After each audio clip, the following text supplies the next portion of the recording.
Welcome back to our channel. आज हम operating system में सीपीयू शेड्यूलिंग में हमारा टॉपिक है प्रायोरिटी शेड्यूलिंग एल्गोरिथम। इसमें हम देखेंगे कि किस तरीके से हम अपनी प्रोसेसेस को प्रायोरिटी के बेसिस पे सीपीयू एलोकेट करते हैं। तो चलिए शुरू करते हैं प्रायोरिटी शेड्यूलिंग एल्गोरिथम।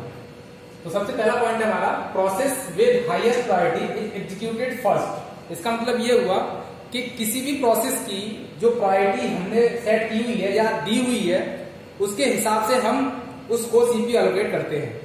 तो जिस प्रोसेस की सबसे अधिक प्रायोरिटी होगी उसको हम सबसे पहले सीपीयू एलोकेट करेंगे। सेकंड पॉइंट है process with same priority are executed in FCFS manner. मान लीजिए कि हमारे पास रेडी क्यू में कोई दो प्रोसेस ऐसी आ जाती हैं जिनकी प्रायोरिटी सेम है, तो हम वहां पे एफसीएफएस तरीके से उस प्रोसेसेस को सीपीयू एलोकेट करेंगे। थर्ड है प्रॉब्लम ऑफ स्टारवेशन में अकर। स्टारवेशन का मतलब यहां पे ये हुआ कि हम रेडी क्यू में जब हमारी प्रोसेस एंटर हो रही है तो कभी कभी किसी भी प्रोसेस का प्रायोरिटी इतनी कम होती है कि उसको हम सीपीयू एलोकेट नहीं कर पाते बिकॉज ऑफ प्रायोरिटी, क्योंकि उसकी प्रायोरिटी इतनी कम होती है कि उसका नंबर ही नहीं आता है किसके एग्जीक्यूटेड होने के लिए। तो चलिए इसको हम देखते हैं सिंपल न्यूमेरिकल के जरिए कि किस तरीके से हम अपने प्रोसेसेस को प्रायोरिटी के आधार पर सीपीयू एलोकेट करते हैं। तो हम यहां पे हम देखेंगे कि हम तीन तरीके से किसी भी प्रोसेसेस को सीपीयू एलोकेट करते हैं। पहला तो है आपका नॉन प्रिम्प्टिव।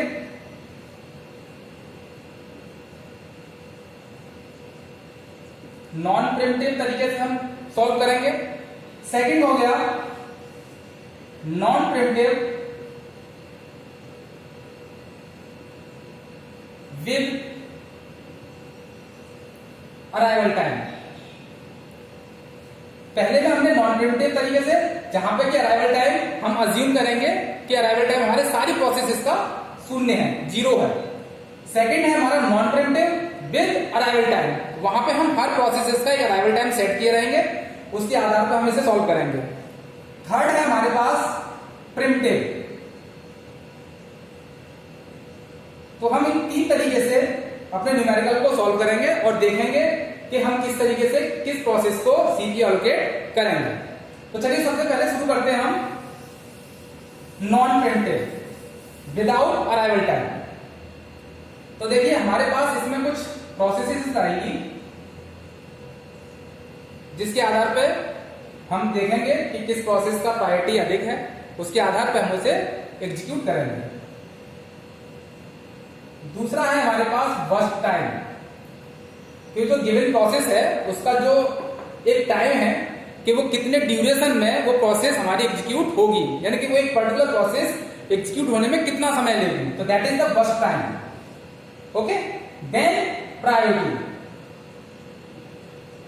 अब प्रायोरिटी के बारे में मैं आपको एक बात और बता देता हूं कि हम प्रायोरिटी दो तरीके से सेट कर सकते हैं। एक तो हाईएस्ट प्रायोरिटी, यानी कि हम ये मान के चलेंगे कि हमारे जो नंबरिंग हमने दे रखी है, प्रायोरिटी सेट कर रखी है, तो या तो हम नीचे से यानी कि 1 2 3 अगर हमसे दे रखी है प्रायोरिटी, तो या तो 1 को हम हाईएस्ट मानेंगे या हम 3 को हाईएस्ट मानेंगे। तो ये आपके ऊपर डिपेंड करता है कि आपको न्यूमेरिकल किस तरीके से सॉल्व करना है। तो अब मैं आपको दिखाऊंगा कि आप दोनों तरीके से कि प्रायोरिटी को किस तरीके से देखते हैं, मिनिमम और मैक्सिमम। तो हमारे पास कुछ प्रोसेसेस हैं जो कि न्यू स्टेट में पड़ी हुई है, P1, P2, P3 and P4। तो P1 का जो बस टाइम है वो 21, P2 का 3, P3 का 6 और P4 का 2। ये हमारा हो गया हर प्रोसेस का एक बस टाइम है, वो हमने यहां पे लिख दिया है। इसके बाद इसकी प्रायोरिटी मैं सेट करूंगा कि P1 की जो प्रायोरिटी है वो है 2, P3 की प्रायोरिटी हो गई 1, P3 की 4 और P4 की 3। तो ये हमारी प्रायोरिटी है कि हमारी P1 प्रोसेस की प्रायोरिटी 2 है, P2 की प्रोसेस की प्रायोरिटी 1 है, P3 प्रोसेस की 4 और P4 प्रोसेस की 3।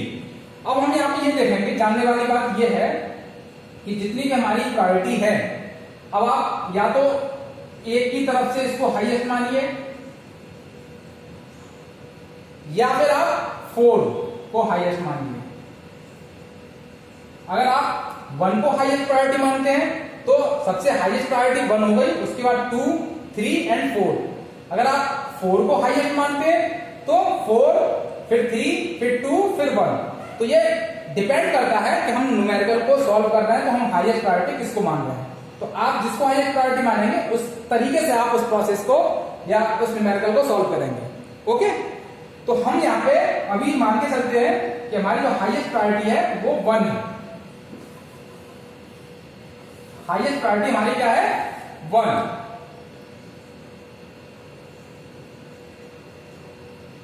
देन अब ये हमारा क्या है? Without arrival time. तो we assume that all processes have entered in ready queue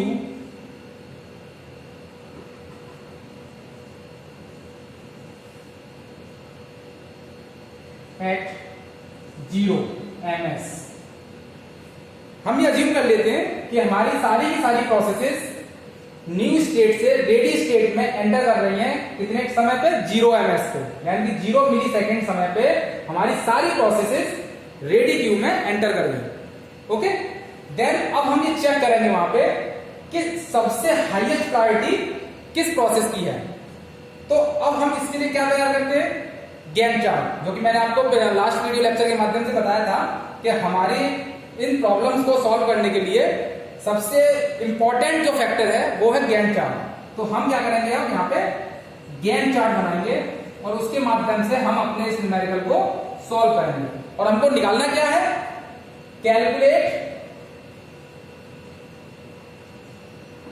average waiting time.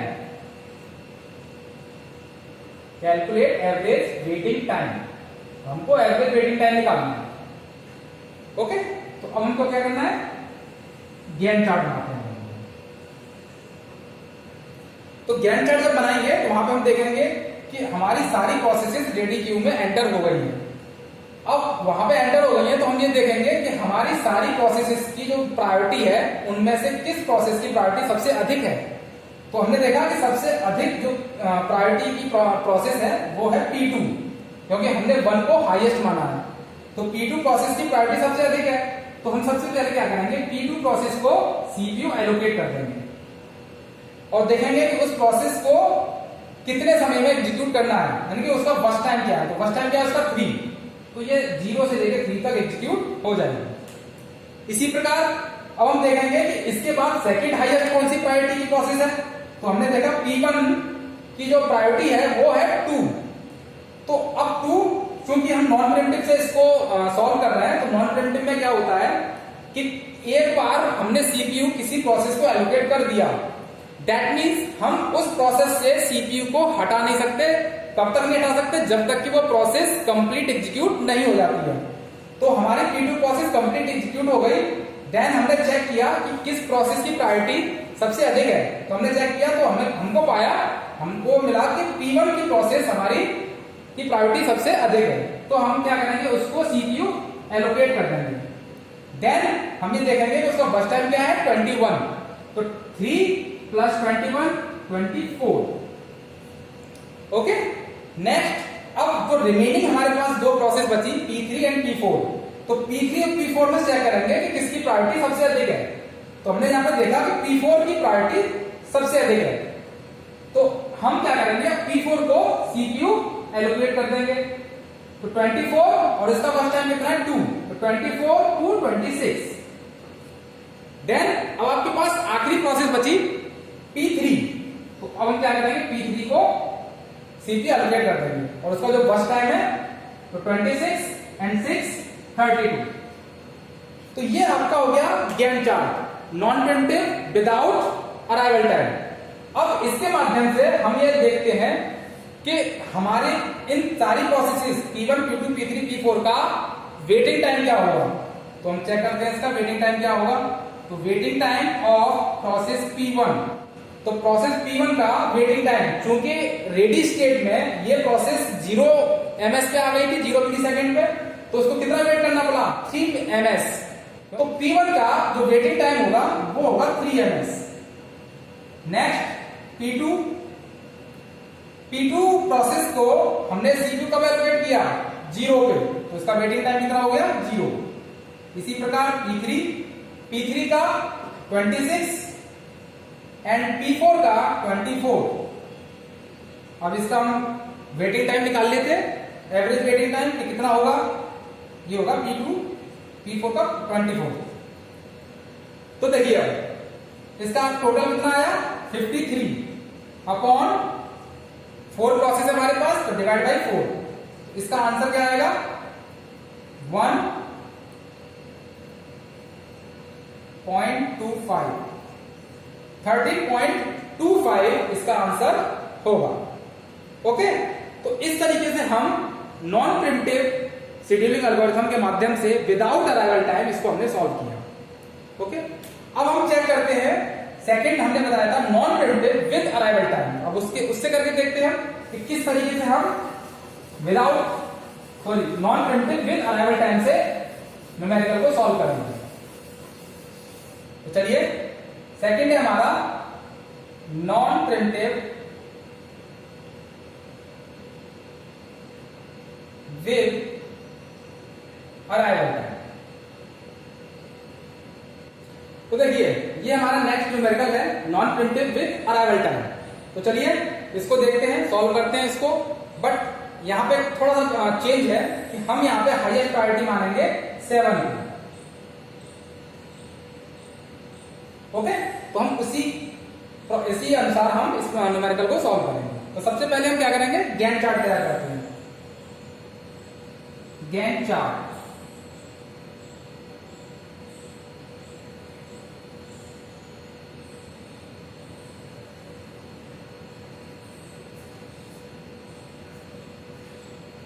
तो सबसे पहले हम गैंट चार्ट तैयार करते हैं और इसके माध्यम से हम इसको सॉल्व करेंगे। तो देखिए यहां पर हम देखेंगे कि हमारी P1 प्रोसेस का अराइवल टाइम कितना है, 0, यानी कि ये रेडी क्यू में ये प्रोसेस 0 ms पे आ रहा है। अब अकेली प्रोसेस है तो हमने क्या किया, इसको CPU एलोकेट कर दिया P1 को। अब चूंकि ये नॉन प्रिमिटिव से है तो जब तक ये कंप्लीट एग्जीक्यूशन नहीं हो जाएगा हम इससे CPU को नहीं हटाएंगे। ठीक है, तो इसका बस टाइम कितना हो गया, 4, तो ये 4 तक चलेगी। लेकिन जब ये 4 तक चली, उस ड्यूरेशन में प्रोसेस P2, P3, P4 और P5 ये रेडी क्यू में एंटर हो गई, क्योंकि इनका अराइवल टाइम क्या है, 4। ठीक है, तो यहां तक ये रेडी क्यू में आ गई हमारे पास। अब इन प्रोसेसेस में से हम देखेंगे कि किस प्रोसेस की प्रायोरिटी सबसे अधिक है। तो देखिए सबसे अधिक प्रायोरिटी की प्रोसेस है हमारी P3।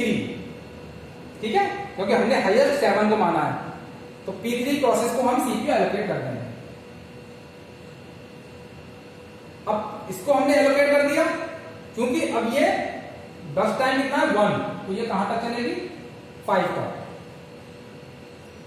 अब 5 तक चली तो P6 प्रोसेस भी हमारी कहां आ गई, रेडी स्टेट में आ गई।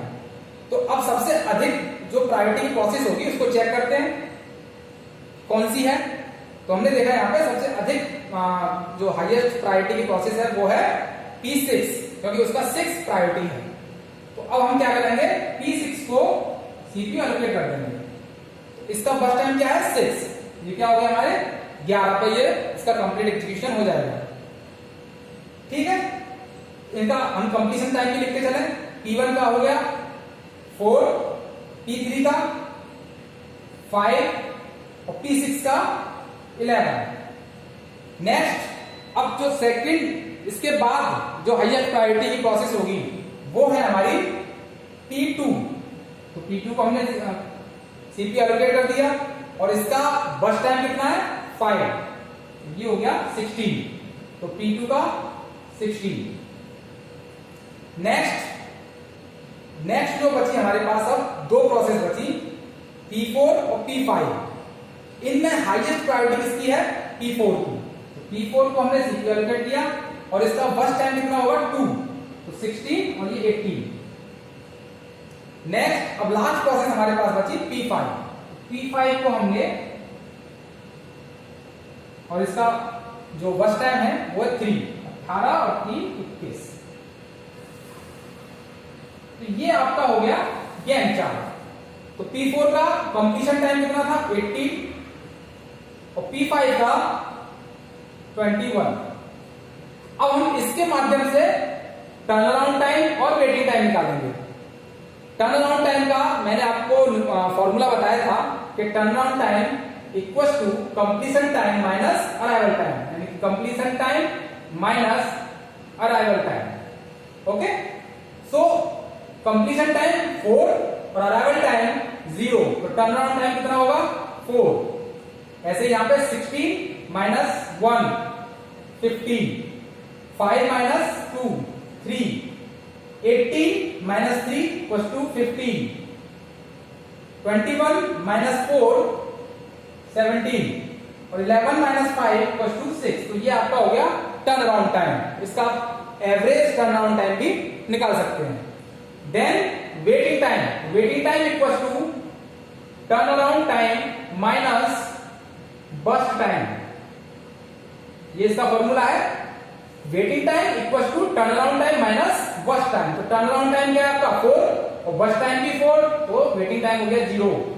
इसी प्रकार 15 माइनस 5 10, 3 माइनस 1 2, 15 माइनस 2 13 और 17 माइनस 3 14, 6 माइनस 6 इक्वल्स टू 0। तो इस तरीके से आप इन प्रोसेसेस का वेटिंग टाइम और टर्न अराउंड टाइम निकाल सकते हैं। और इनका आप एवरेज वेटिंग टाइम भी निकाल सकते हैं कि किस तरीके से आप एवरेज वेटिंग टाइम निकालेंगे, वो भी आप यहां से निकाल सकते हैं कि 10 12 12 एंड 13 25 25 31 39, तो 39 अपॉन 6, तो ये हो जाएगा आपका 6.5 ms। ओके, तो ये आपका एवरेज वेटिंग टाइम हो गया। तो इस तरीके से आप इसका एवरेज वेटिंग टाइम और turn around time, completion time, everything आप इस तरीके से निकाल सकते हैं। ओके, अब हमारा थर्ड है preemptive with arrival time. Preemptive with arrival time हमारा third point, preemptive with arrival time. तो प्रिमिटिव एल्गोरिथम में हम क्या करते हैं, प्रिमिटिव में करते हैं कि किसी भी प्रोसेस से सीपीयू को हटा भी सकते हैं। क्यों? क्योंकि नेक्स्ट प्रोसेस के आ जाने से, क्योंकि अगर उसकी प्रायोरिटी अधिक है तो उसके आ जाने से हम पिछली वाली प्रोसेस जिसका एग्जीक्यूशन चल रहा होता है हम उससे सीपीयू हटा लेते हैं। तो चलिए देखते हैं प्रिमिटिव विद अराइवल टाइम। तो सबसे पहले हम वही गैंट चार्ट तैयार करते हैं इसका।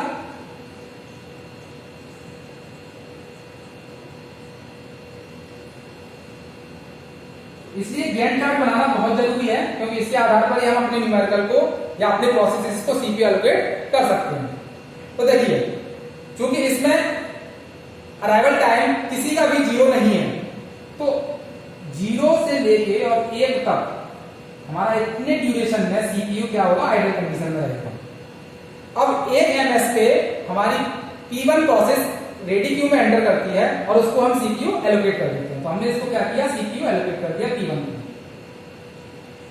ये 1 ms चली, ये प्रोसेस इसका 1 ms एग्जीक्यूशन चला, तभी हमारे पास हमने चेक किया कि प्रोसेस P2 और P3 जिनका कि दोनों का अराइवल टाइम क्या है 2 है, वो रेडी क्यू में एंटर हो गए।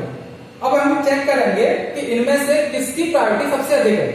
तो हमने चेक किया कि प्रायोरिटी सबसे अधिक है P3 की, तो हमने P1 से सीपीयू को हटा के P3 को एलोकेट कर दिया। अब ये प्रोसेस भी हमारी 1 ms चली, तो हमने देखा P4 और P5 दो प्रोसेस और रेडी क्यू में एंटर की। तो हमने अब क्या करेंगे, अब हम चेक करेंगे कि इनमें से किसकी प्रायोरिटी सबसे अधिक है। तो P4 की प्रायोरिटी सबसे अधिक है, तो हमने क्या किया, P3 से हटा के सीपीयू किसको एलोकेट कर दिया, P4 को एलोकेट कर दिया। ओके, अब 3 ms चली, अब ये 1 ms और चली 4 ms तक। मान लीजिए यहां कहीं हमने 4 ms चेक किया, तो P6 प्रोसेस रेडी क्यू में एंटर की। अब हम इसकी प्रायोरिटी चेक करेंगे बाकी अदर प्रायोरिटी से, जिसको कि हमने सीपीयू एलोकेट किया। सबसे पहले हम उससे चेक करते हैं कि उससे उसकी प्रायोरिटी सबसे अधिक है या कम है। तो देखिए P4 की प्रायोरिटी कितनी है 8 और P6 की प्रायोरिटी कितनी है 6, तो सबसे अधिक प्रायोरिटी P4 की, तो हम इससे CPU को नहीं हटाएंगे। क्यों? क्योंकि इसकी प्रायोरिटी सबसे अधिक है, तो इसका एग्जीक्यूशन हम कंप्लीट होने देंगे। तो 3 पे इसको हमने CPU एलोकेट किया, बस टाइम कितना है 5, तो ये 8 पे जाके ये कंप्लीट हो जाएगा। तो इसका कंप्लीट एग्जीक्यूशन कितना है, कंप्लीशन टाइम 8। ओके, देन अब हम क्या करेंगे, अब हम चेक करेंगे इसमें कि हम इसमें चेक करेंगे किस प्रोसेस की प्रायोरिटी सबसे अधिक है। तो हमने चेक किया कि P3 प्रोसेस की प्रायोरिटी सबसे अधिक है, कितनी है 7। ओके, अब चूंकि ये 1 ms चल चुकी थी, तो इसमें कितना बचा है 2 ms, 2 ms बचा, तो 8 + 2 यानी कि 10 इसका कंप्लीशन टाइम हो गया। देन अब फिर चेक करेंगे हम कि किसकी प्रायोरिटी सबसे अधिक है, तो हमने देखा कि P6 की प्रायोरिटी सबसे अधिक है, तो हम क्या करेंगे P6 को CPU एलोकेट कर देंगे और इसका बस टाइम कितना है 2, तो ये हो गया आपका 12। ओके, ये भी हमारी कंप्लीट हो गई। अब इसका कंप्लीशन टाइम कितना है 12। अब फिर चेक करेंगे हम कि किसकी प्रायोरिटी सबसे अधिक है। तो अब हमने यहां पे देखा कि हमारे पास 2 प्रोसेस ऐसी हैं जिनका की सेम प्रायोरिटी है, और हमने क्या कहा था कि अगर किसी भी प्रोसेस की किन्हीं 2 प्रोसेस की प्रायोरिटी अगर सेम होती है तो हम वहां पे FCFS तरीके से उसको सॉल्व करते हैं, या हम उस FCFS तरीके से CPU प्रोसेस को एलोकेट करते हैं। सबसे पहले P2 प्रोसेस रेडी क्यू में एंटर हुई थी, तो हम सबसे पहले P2 प्रोसेस को CPU एलोकेट करेंगे। तो हमने क्या किया, P2 प्रोसेस को CPU एलोकेट कर दिया। इसका बस टाइम कितना है 2, तो ये हो गया 40, तो इसका कंप्लीशन टाइम कितना हो गया 40। देन अब हम सेकंड पे आएंगे जिसका कि प्रायोरिटी सेम थी, तो P5 का बस टाइम 1, तो ये हो गया 50, ये हो गया आपका 50। अब आपके पास लास्ट प्रोसेस बचती है P1, जिसको कि हम 1 ms रन करा चुके हो, तो इसमें कितना बचा है 3 ms। ओके, तो हमने क्या किया, P1 को CPU एलोकेट कराया 15 पे, और 3 ms इसका रिमेनिंग एग्जीक्यूशन बचा था, तो 15 + 3 18 ms।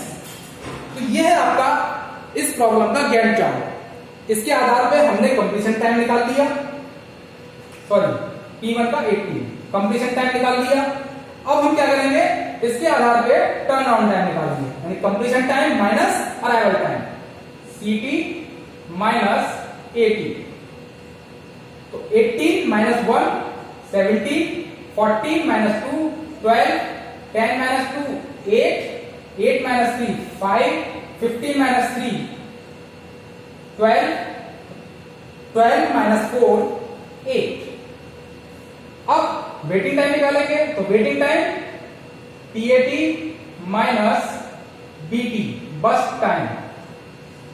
तो देखिए यहां पे टर्नआउट टाइम कितना है 17 - 4 यानी कि 30, 12 - 2 10, 8 - 3 5, 5 - 5 0, और 12 - 1 12 - 1 11, and 8 - 2 6।